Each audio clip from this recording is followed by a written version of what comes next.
Porque la formación no termina en el aula y siempre continúa en el mundo de los negocios, aquí comienza Emprendiendo Aprendo, un programa de la Facultad de Administración y Economía de la Universidad de Tarapacá. Una invitación para analizar el ecosistema emprendedor, entender el mercado y también conocer la cultura tributaria.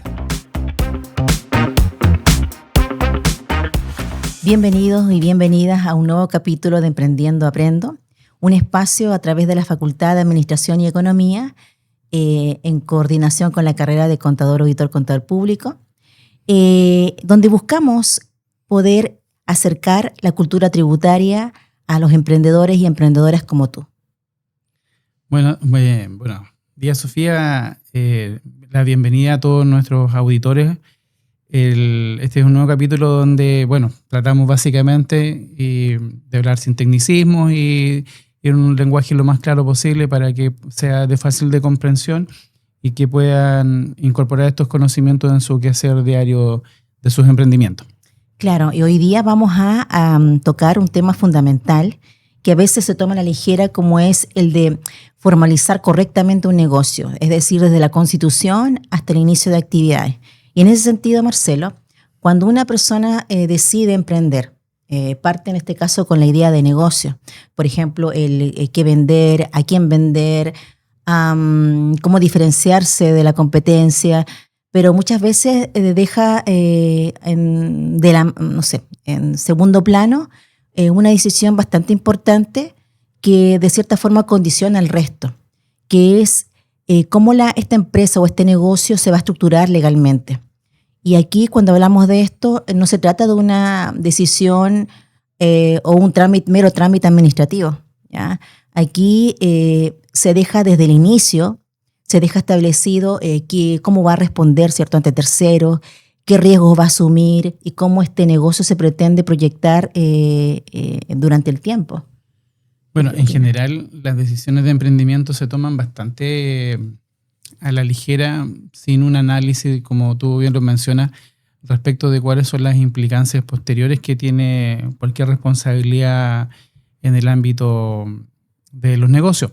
Entonces, aquí es importante poder aterrizar un poco esto, que ustedes tengan el tiempo de poder meditar un poco, asesorarse también a través de los distintos canales que apoyen los emprendimientos locales y puedan tomar la mejor decisión. Dependiendo de la naturaleza de la actividad, hay distintas formas de hacerlo, pero básicamente la idea es de que al comenzar este proceso se haga un análisis previo respecto de cuáles son las implicancias y cuál podría ser la mejor decisión. Partamos entonces por lo básico, por la persona natural. ¿Cuándo tiene sentido y cuándo no? Cuando uno decide operar como persona natural, con su propio RUT, ¿cierto?, con el giro dependiendo, ¿cierto?, del tipo de negocio que establezca. Esto implica que no existe una separación entre la persona y la actividad económica que vaya a desarrollar, ¿ya? En el fondo, la persona es el negocio. Esto implica también que ante una obligación, una deuda, tal vez un incumplimiento, una indemnización, la persona responde hasta con su patrimonio personal. ¿Cierto? ¿Qué crees tú con respecto a esto? Sí, que efectivamente ahí es donde podemos ir colocando los primeros matices respecto de si me conviene hacer iniciación de actividades como empresario individual, que es el que está asociado a nuestro RUT, o como otra modalidad, una IRL, una sociedad responsable limitada, una sociedad por acciones. Aquí es donde tenemos que empezar a nutrir este conocimiento a través de los elementos de comprensión de qué es lo que yo quiero realizar. Hay actividades simples, ya las actividades profesionales obviamente que están en el ámbito de las personas naturales y uno emite boletas de honorario. Pero después de eso comenzamos con el análisis respecto de que si yo quiero desarrollar, no sé, por ejemplo, solamente vender colaciones desde mi casa. Claro, probablemente no tiene mayor importancia constituir una sociedad. Entonces, esas actividades que a lo mejor pueden ser simples, de fácil implementación, no es necesario probablemente profundizar mucho en una compleja categoría de funcionamiento. Por lo tanto, esas son las cosas que en realidad necesitamos ir despejando, analizando, porque finalmente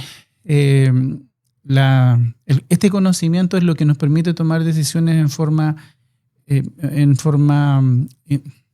informada en realidad. Ese es el objetivo, tomar decisiones que tengan el conocimiento cabal.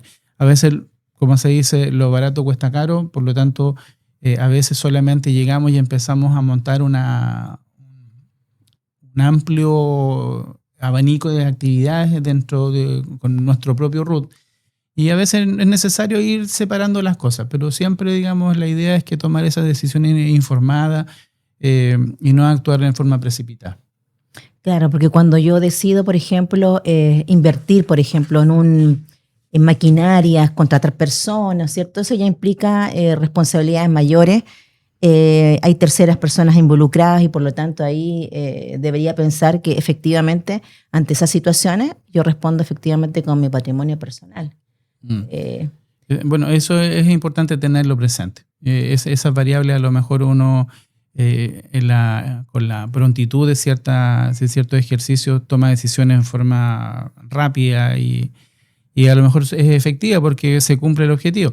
Pero después con el tiempo hay que ir haciendo esos análisis que obviamente aquí escapan de lo tributario, tienen que ver con la administración financiera, la administración del patrimonio, que son otros temas que en realidad aprovechamos de tocarlos porque efectivamente forman parte de este análisis y muchas veces se dejan de lado y no son considerados en este proceso. Claro. Entonces pasemos al otro punto, ¿cierto? Las empresas. ¿Cuándo constituir una empresa y por qué? Bueno, cuando se constituye una empresa, necesariamente acá hay una separación, ¿ya? Entre la persona propiamente tal y la empresa que se crea, ¿ya? Necesariamente desde el punto de vista jurídico, el patrimonio se separa y aquí hay que hacer una precisión bastante importante, ¿eh? La separación es una separación jurídica, pero la idea de esto es sostenerla en el tiempo. ¿Qué crees tú que pasa en la realidad? Bueno, ahí en ese ámbito, bueno, reitero, digamos, el mensaje de que es importante poder aclarar bien los conceptos, qué es lo que yo quiero hacer, qué es lo que voy a administrar, qué equipamientos son los que voy a poner a disposición de una empresa, de una sociedad responsable limitada, una SPA, etc. Las decisiones básicamente pasan, insisto, por tener claro a qué nos vamos a dedicar, cuáles son los riesgos implícitos y en el fondo de qué forma esto podría eventualmente afectar a la persona natural si es que efectivamente no se toma una buena decisión. En esta materia es normal que se mezclen cosas, utilizamos nuestras cuentas de ahorro, nuestra cuenta root, nuestras cuentas corrientes para mezclar peras y manzanas, o sea, las cosas del negocio y las cosas personales. Entonces, eso es un ejemplo de ciertas decisiones que tienen que empezar a irse a tomar, que se tienen que ir tomando, de separar las cosas. En la medida que evidentemente el negocio lo permita, crear una cuenta corriente de la empresa e ir separando y manejando las cuentas en forma separada, ordenada, de manera que efectivamente eso también no genere una contingencia tributaria. Eso así lo voy a tocar tangencialmente porque lo vamos a ver más adelante. Pero ustedes recuerden que, por ejemplo, hoy en día existe una ley de 50 transferencias que genera una obligación a los bancos de informar al servicio. Entonces, cuando mezclamos cosas que tienen un sentido empresarial con otras cosas que no están mezcladas, bueno, probablemente se surge una contingencia temporal que se puede justificar. Eso nadie dice que se les va a cobrar impuestos por eso, pero evidentemente la idea es que no están siendo convocados al servicio para explicar algo que podría haber sido evitado. Efectivamente, aquí existe este concepto de blindaje patrimonial, ¿ya? El hecho de poder generar una empresa distinta a la persona. Pero esto no es automático. Como bien dices tú, aquí hay que aprender a separar, aquí hay que aprender a entender que la empresa tiene vida propia, necesariamente. Y aquí hay que separar, en este caso, los gastos de la empresa con respecto a los gastos personales, como tú dices. Bueno, ¿sí? Dentro de nuestros emprendedores, evidentemente, tenemos un abanico bastante amplio de personas que desarrollan desde su casa emprendimiento como venta de ropa, o sea, ahí recordemos en pandemia cuando las personas vendían alcohol gel o mascarillas desde su domicilio. Son emprendimientos que son sencillos, fáciles de implementar, se pueden realizar básicamente sin ninguna mayor complicación, pero evidentemente que existen otras actividades que tienen otro tipo de responsabilidades, incluso responsabilidades civiles, y es ahí donde nosotros planteamos esta diferencia, tratar de distinguir estas cosas y también pueden recurrir, digamos, a otras instancias como para apoyarse en esta toma de decisiones. Lo importante es que lo que planteamos nosotros es que en el fondo para cada emprendedor existe un traje que puede ser diseñado a la medida y que cubra principalmente las necesidades que tienen y que en el fondo esto, digamos, lo administremos de buena forma y lo adaptemos a nuestras realidades. No existe una receta única.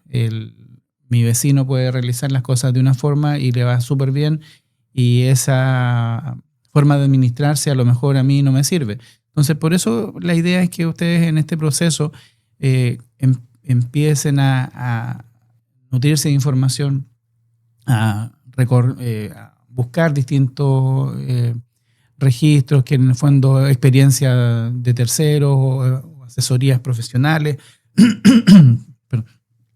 que les permitan tener ese conocimiento que les ayude a tener una idea clara de qué es lo que quieren hacer, cómo lo pretenden hacer y que en el fondo les permita crecer lo más alto posible. Claro, porque uno de repente tiende a escuchar, ¿cierto? Pero yo tengo un amigo que también creó el mismo negocio, pero no sé, se formalizó como una IRL, ¿no? O tomó la decisión de buscar otra figura legal.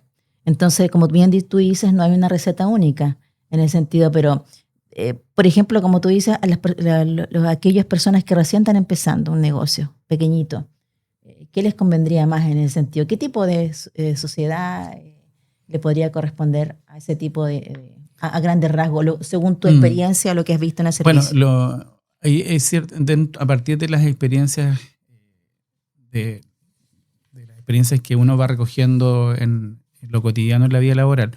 Los negocios más pequeños, evidentemente, que perfectamente se pueden realizar con el RUT como persona natural. Después ahí tenemos una distinción, pero está este elemento que tú manifiestas que dice relación con el cuidado del patrimonio. Ya, bueno, eso lo vamos a ver siempre dependiendo de la naturaleza del riesgo de las actividades que uno realiza, del grado de endeudamiento que puede obtener una persona en la medida que empieza a comprar o a abastecerse de proveedores, de acreedores, a pedir préstamos, etcétera, etcétera. Si hay un endeudamiento bajo, la verdad es que no tiene mayor importancia eso. Si hay un endeudamiento alto, bueno, eso se tiene que analizar, evidentemente, hacer una planificación al respecto. Después tenemos... Pero, ¿te parece si lo ordenamos y empezamos, por ejemplo, con algunas características empecemos con la IRL, pasamos después a la SRL? Justamente iba a mencionar lo de la IRL. Hace años atrás se creó la IRL como una alternativa simple. De hecho, si mal no recuerdo, fue la primera modalidad que se creó a través del registro de empresas y sociedades. Entonces, esta tenía precisamente la necesidad de cubrir esto del patrimonio personal, de separar el patrimonio personal del empresario individual de lo que él administraba como empresa. Y se creó la IRL.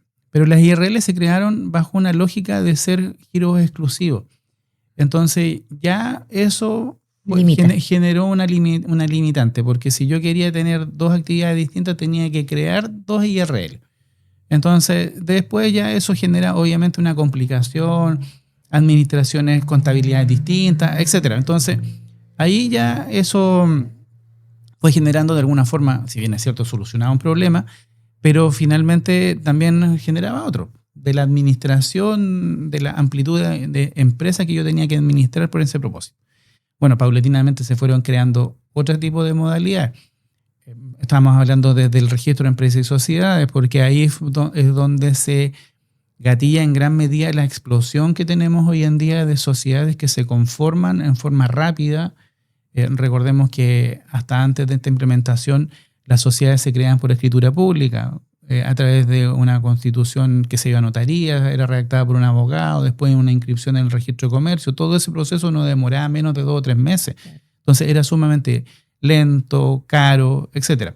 Cuando se crea el registro de empresas y sociedades, se da una solución automática y además se plantea como un beneficio de que tu empresa está lista en un día.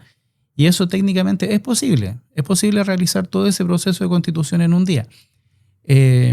El tema es que después con el tiempo se fueron ampliando la diversidad de opciones a través de crear esto dentro de la plataforma. La plataforma de registro de empresas y sociedades tiene alrededor de, si mal no recuerdo, 8 tipos de sociedades distintas. Sí. Cada una tiene características diferentes. Entonces, yo no les puedo recomendar una en particular. Pero sí, básicamente, voy a mencionar 3 que son las que son las más frecuentes, sí, las que más se usan, que son la IRL, que soluciona esto de la división patrimonial, pero que tiene la limitante de la cantidad de giros que puedo realizar. Además, es un empresario individual, por lo tanto, yo no puedo pensar en incorporarle socios u otros accionistas porque es individual. O sea, entonces, la proyección en ese sentido es como más limitante. Es más limitante, claro. También desde el punto de vista financiero. Sí, y bueno, la restricción está dada por los giros, pero en realidad, si para las personas que trabajan solas y que en el fondo no les gusta, digamos, tener sociedades, bueno, perfecto bienvenido sea. Sí. Es ideal. Después tenemos la sociedad de responsabilidad limitada, que son sociedades básicamente que tienen que tener 2 o más personas. Hasta 50. Hasta 50. Y la administración puede ser un poco más compleja, es más difícil de algún punto de vista administrarlas porque, bueno, si bien es cierto, todos los socios nombran un representante, las decisiones colectivas finalmente tienen que estar de acuerdo todos. Si alguien se quiere salir de una sociedad, y eso también lo vivimos frecuentemente, cuando alguien dice que yo me quiero salir de una sociedad porque me afecta incluso en temas, cuando se postulan a becas, por ejemplo, o cosas por el estilo, de repente aparece uno conformando parte de una sociedad de responsabilidad limitada. Y eso fue hace, no sé, 10 años atrás y la sociedad nunca se materializó, quedó ahí dando vueltas a media estancada y no me puedo salir. Y no puedo hacer ninguna gestión porque estoy amarrado a que en el fondo yo tendría que modificar la escritura de esa sociedad para poder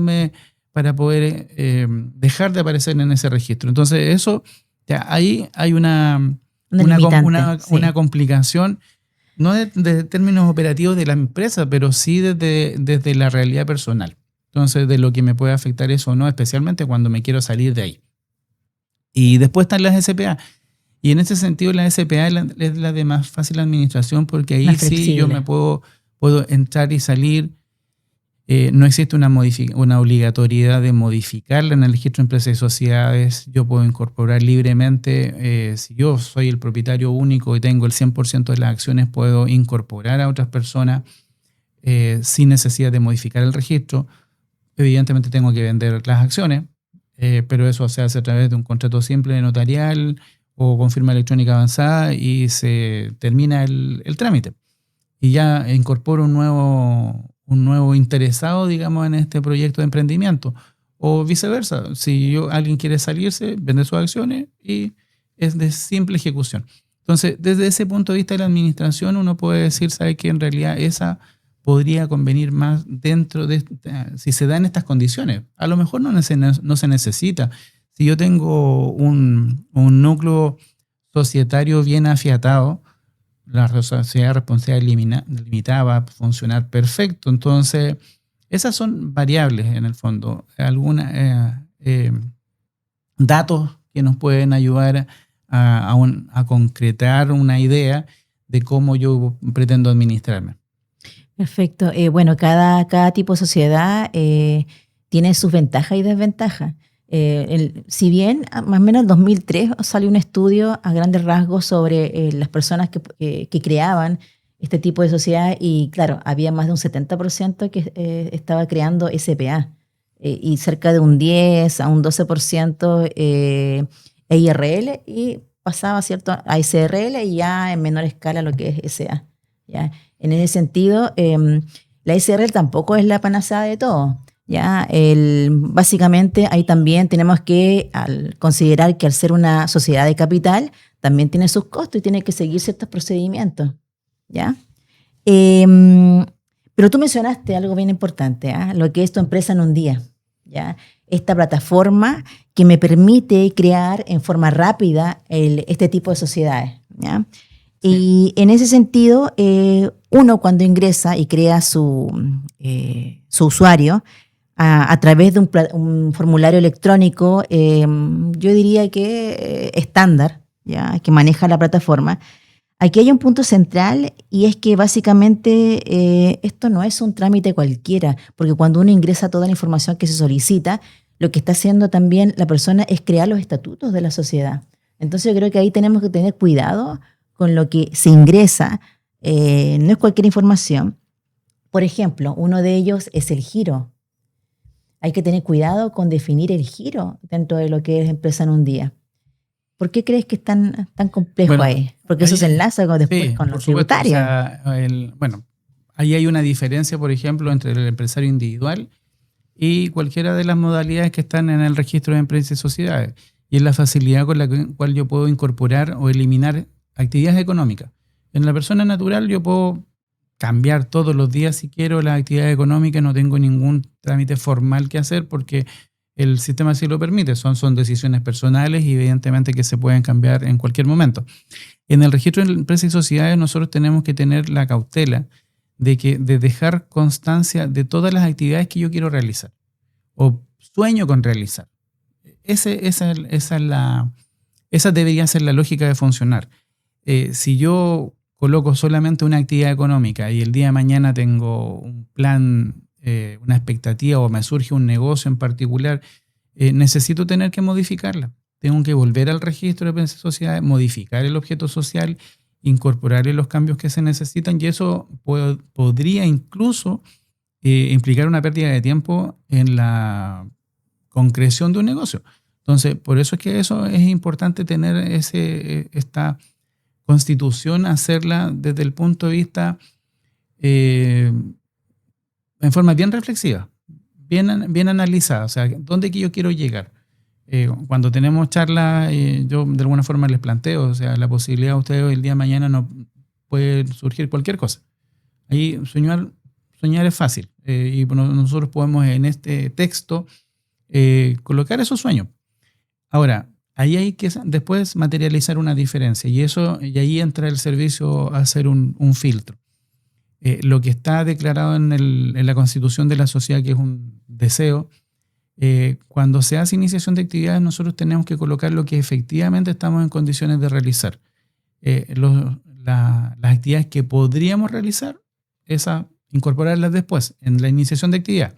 Pero la iniciación solamente colocar lo que estamos en condiciones de realizar. Muchas veces nos encontramos con contribuyentes que colocaron todas las actividades del objeto social y las plasmaron en su iniciación de actividad. Tienen 10, 15, 20 actividades, pero es importante tenerlo presente porque nosotros en el proceso de verificación de actividad, que también lo vamos a ver después, nosotros vamos a pedir que nos acrediten cada una de las actividades. Y eso es sumamente importante porque lo más probable es que no tengan todas las acreditaciones respectivas. Entonces eso va a hacer que el trámite se demore un poco más. Entonces, para evitar demoras, partir por lo esencial. En este caso, colocar solamente lo que vamos a realizar en lo inmediato y paulatinamente se van agregando otras actividades según conforme vamos realizando compras relacionadas con ese giro o nos surge algún contrato de prestación de servicios que lo respalda, etc. Ahí paulatinamente ir dejando estas incorporaciones e irlas realizando en forma paulatina. Claro, porque, pero tú qué recomiendas en el giro, ¿será algo muy general o algo específico? Porque eso va a ir de la mano, como tú dices, pues con la iniciación de actividades. Porque en la iniciación de actividades yo puedo ir modificando después los giros. Mira, ustedes pueden googlear en la página códigos Acteco, se llama Acteco, y en los códigos de actividad económica son no sé si miles, pero en realidad existen muchos códigos de actividad económica. Algunos representan actividades en forma súper precisa. Por ejemplo, fabricación de muebles. Es un código que existe en forma particular. Pero puede ser de que a lo mejor la compra y venta de insumos para la venta de muebles no está. Entonces, ¿qué es lo que nosotros tenemos que hacer? Es buscar algo parecido, algo que se asemeje a lo que nosotros vamos a realizar. Ahí la sugerencia es buscar lo más cercano. ¿Ya? Buscar lo más cercano. Y de hecho, ahí siempre también, cuando no encuentren algo preciso, preguntarnos. Hacer la consulta en el servicio respecto de qué es lo que es más recomendable. Hoy en día existe una situación bastante compleja que se da muchas veces con las licitaciones públicas, donde más de algún contribuyente, incluso tanto proveedores como personas que rinden dinero ante distintas instituciones del Estado, tienen problemas porque las facturas no guardan relación con los giros que tienen los contribuyentes. Entonces empieza una cierta dosis de cuestionamiento respecto de que el Código de Actividad Económica permitía o no permitía la venta de determinado producto. Entonces no vaya a ser cosa que efectivamente una mala elección de un Código de Actividad Económica redunda en el rechazo de una rendición por parte de una agrupación de adultos mayores, por ejemplo, que tiene que rendir una plata ante el gobierno regional, o sencillamente que una persona se queda fuera de una licitación porque, si bien es cierto, tiene las condiciones para realizar la actividad, sus códigos de actividad económica no están adecuadamente, no están representando efectivamente lo que la persona está en condiciones de realizar. Entonces, eso ahí es importante hacer esa revisión. Si tienen dudas, preguntarnos a nosotros en el servicio si esto representa lo que quieren hacer, de manera tal de que colocar lo más cercano posible a lo que se va a realizar. Retomando la idea principal en relación a la constitución de empresa, nos quedamos nosotros en el capital. ¿Ya? No es más que un número el capital. El capital, lo que se pregunta de repente uno cuando se constituye, ¿cuánto es el valor que debo reflejar en este caso en el formulario? ¿Cuál es el más adecuado? Porque de repente hay personas que establecen un mínimo capital y sus actividades son tremendas. Bueno, el capital es una cifra que probablemente a lo mejor cuesta dimensionarla. Cuando tenemos compras con documentación, con factura, con boleta, uno puede sumar todo eso, esas inversiones que realizó, que son el puntapié inicial para el desarrollo de una actividad. Especialmente cuando uno es empresario individual, a lo mejor cuesta más todavía porque viene con cosas, con existencia o equipamiento que compramos como personas naturales y después los estamos colocando a disposición de una empresa. Entonces, ahí puede ser de que no tengamos muy claro y nos cueste hacer una estimación concreta o realista de lo que es esa proyección. Pero la idea es que básicamente tratemos de acercarnos lo más posible al monto de las inversiones que hemos realizado, especialmente cuando somos empresarios individuales.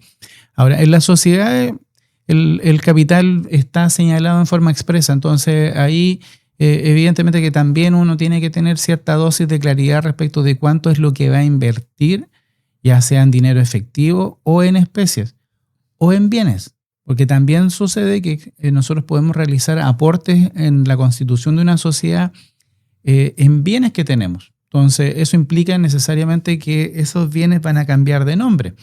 Por lo tanto, si yo aporto un bien raíz, ese bien raíz, para que cuando yo lo aporto en la sociedad, en la constitución, va a cambiar de nombre. Va a pasar a formar parte del patrimonio de la sociedad y va a dejar de pertenecer a mí como socio, va a dejar de ser mío para pasar a constituir parte del capital de la sociedad. Entonces, evidentemente que eso implica hacer las escrituras respectivas para traspasar los bienes desde la persona natural a la sociedad. Si tengo vehículos también, si tengo vehículos y que ya quiero poner una maquinaria, una camioneta o algo por el estilo, o un camión, tengo que hacer el traspaso respectivo sí, en el registro civil para efectos de que este patrimonio cambie de manos. Entonces, esas son básicamente dos formas de determinar el capital y que en el fondo dan cuenta de es la valorización de los bienes que estoy colocando a disposición de este emprendimiento. Y desde el punto de vista de los socios, ya que de repente suele suceder que este es el origen de los conflictos, hay que establecer y delimitar en este caso las responsabilidades, quién va a dirigir, quién va a tener el control específicamente y sobre todo cómo se distribuyen los resultados. Bueno, hay varios elementos ahí que también tienen que analizar bien, especialmente en temas, primero la representación. Si yo voy a dejar a una sola persona como responsable de la administración de la empresa y por ese motivo esa persona después termina siendo, no puede asumir los roles, entonces, ¿quién sigue? ¿Quién ejerce ese rol de administrador después? Se tiene que pensar en muchas cosas en esto. El emprendimiento probablemente no es fácil, pero sí también las experiencias previas de terceros sirven como para ir modelando y dejando todo bien amarrado de manera tal de que no perdamos funcionalidad. Entonces, eso es un tema de decisiones bastante importante. Algunas empresas estilan a colocar representaciones conjuntas y las representaciones conjuntas se tienen que entender de esa forma. Sí. Entonces, estos son dos personas que tienen que ir a todos lados juntas. Entonces, a veces las personas, lo harán a lo mejor por algún tema de desconfianza, no lo sé por qué la genera o piensa en otra cosa, pero finalmente eso repercute en la agilidad con la cual se materializan posteriormente, se concretan los emprendimientos. Entonces, a eso hay que tenerlo siempre presente. Si se deja una representación conjunta, estas dos personas o más tienen que ir especialmente acompañados a todos lados donde tengan que realizar algún tipo de gestión. Claro, y por último lo que es el domicilio. El domicilio en este caso es más que una dirección. Ya representa el lugar donde específicamente se va a desarrollar o situar legalmente la empresa. Mira, ahí en ese... Acá hay muchos puntos que hay harto que tejer acá, la verdad. Mira, yo en tema del domicilio me gustaría primero hacer una distinción respecto del tipo de actividad económica que se realiza. Existen dos grandes grupos de actividades económicas que nosotros identificamos como de primera y segunda categoría. Nos cuesta de repente asimilar qué es lo que es primera, qué es lo que es segunda, pero tratar de hacerlo lo más sencillo posible es que las actividades de primera categoría implica que predomina el capital. Entonces, cualquier actividad económica en la cual, para que pueda funcionar, yo necesito contar con un capital, entonces se identifican como actividades de primera categoría. Y esto es sumamente relevante porque es lo que finalmente determina que, por ejemplo, tengamos que emitir boletas y facturas. Después está la segunda categoría, en la cual nosotros tenemos las actividades que son profesionales u oficios, donde básicamente lo que está en juego es el ejercicio de un conocimiento, de una habilidad, de una destreza o sencillamente del esfuerzo de una persona. Entonces, lo del domicilio que menciona primero tiene incidencia en estas dos categorías. En las actividades de segunda categoría no se requiere acreditar domicilio, ¿ya? Básicamente porque son actividades en las cuales el documento que está asociado es una boleta de honorario y no tiene mayor efecto dentro del cumplimiento tributario general que básicamente cumplir con esta obligación, ya sea para quien recibe la boleta o para quien la emite si es que no está obligado a ser sujeto de una retención. Entonces ahí el domicilio lo despejamos para las actividades de segunda categoría. Después, en las actividades de primera categoría, también tenemos que hacer una distinción entre las personas que van a emitir solamente boletas de las que van a emitir factura. También el tema del domicilio es relevante y la verdad es que aquí yo te propondría que el tema de la acreditación del domicilio y cuáles son los elementos de juicio que considera el servicio para poder aceptarlo, lo desarrollemos en el próximo capítulo, porque la verdad es que tenemos aquí harto que conversar respecto de lo que es la forma en cómo acreditamos el domicilio, para qué nos sirve, cuándo se puede aceptar un domicilio virtual, que también es un tema bien recurrente en términos de que alguien nos pide de repente, yo que quiero desarrollar una actividad en un domicilio virtual porque el contrato de arriendo de mi casa dice que solamente lo puedo realizar como para uso habitacional. Entonces, esas consideraciones las vamos a desarrollar más en extenso en el próximo capítulo y vamos a poder tratar de avanzar con ese análisis. Sí, la verdad se nos ha pasado el tiempo volando con estos temas bastante importantes y no hemos tocado, la verdad, lo que es iniciación de actividades propiamente tal. ¿Ya?